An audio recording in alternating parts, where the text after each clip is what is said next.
Bonjour à tous. Alors je viens ici témoigner sur l'audiopsychophonologie, utilisée par Karine Waldener au Centre Fréquence Développement.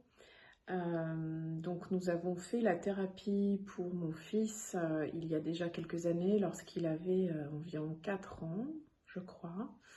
À l'époque, j'avais noté que Liel, Liel qui est atteint d'un syndrome génétique rare et qui a un grand retard de développement ainsi qu'un autisme sévère qui est non verbal.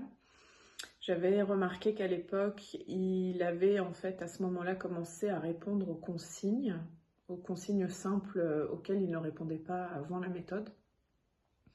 Et donc lorsque j'ai commencé après la méthode à l'appeler par son prénom, à venir vers moi, il a commencé en fait à répondre aux consignes et à comprendre mieux en fait la langue et à être plus ouvert donc à la communication, même si elle est non verbale. Et aussi j'avais remarqué à l'époque un changement par rapport à sa posture, à sa psychomotricité globale. Avant il se courbait beaucoup et ça lui a permis de se tenir plus droit et d'être plus ancré dans son corps. Voilà les grandes lignes que j'avais retenues à l'époque. Et on voyait aussi que quelque chose s'était ouvert par rapport aux premiers apprentissages qui étaient encore et aujourd'hui des apprentissages de l'ordre de la petite enfance.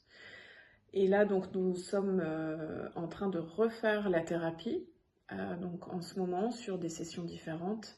Et donc, il y a 1 mois et demi, à peu près, donc nous avons fait, même 2 mois, nous avons fait, après de nombreuses années où nous n'avions pas fait de sessions, nous avons refait les 10 jours de thérapie et je crois que c'était au bout du 3e ou 4e jour de thérapie, le soir, notre fils nous a dit, après le repas, nous a dit « maman et papa » sur la même lancée, dans la même phrase. Ce qui était très touchant, évidemment, pour nous. Et c'était vraiment... on peut dire que c'était un peu la fête chez nous. Alors, il l'avait déjà dit, mais il y a très très longtemps, donc il ne l'utilisait plus. Il ne les disait plus, les mots. Et donc là, il les a dit la première fois qu'il les dit dans la même lancée en fait. Et depuis, j'essaie de continuer de stimuler le langage de Liel et il arrive à redire maman. Voilà, j'essaie d'entretenir ça et on voit aussi qu'il a des nouvelles onomatopées. Qu'il fait des la la la et qu'il cherche en fait à reproduire certains mots, pas seulement avec nous mais aussi avec d'autres intervenants. Et il a aussi encore eu en fait un saut dans ses acquisitions motrices. Il fait des nouvelles choses au niveau motrice, notamment avec le cheval, quand il fait de l'équithérapie.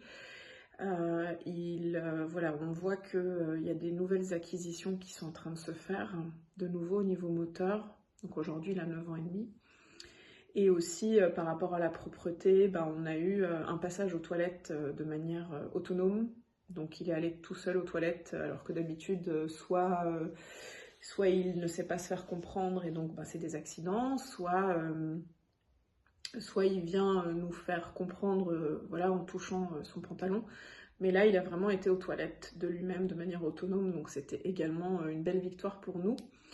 Donc pour nous, ce sont des victoires par rapport à ce que d'autres enfants pourraient faire de manière simple. Donc voilà, nous sommes encore en cours de thérapie, nous espérons que les beaux progrès de Liel vont continuer. Et en tout cas, ça vaut la peine de tester parce que c'est vraiment comme si on ouvrait des portes en fait au niveau des apprentissages pour les enfants qui ont des difficultés.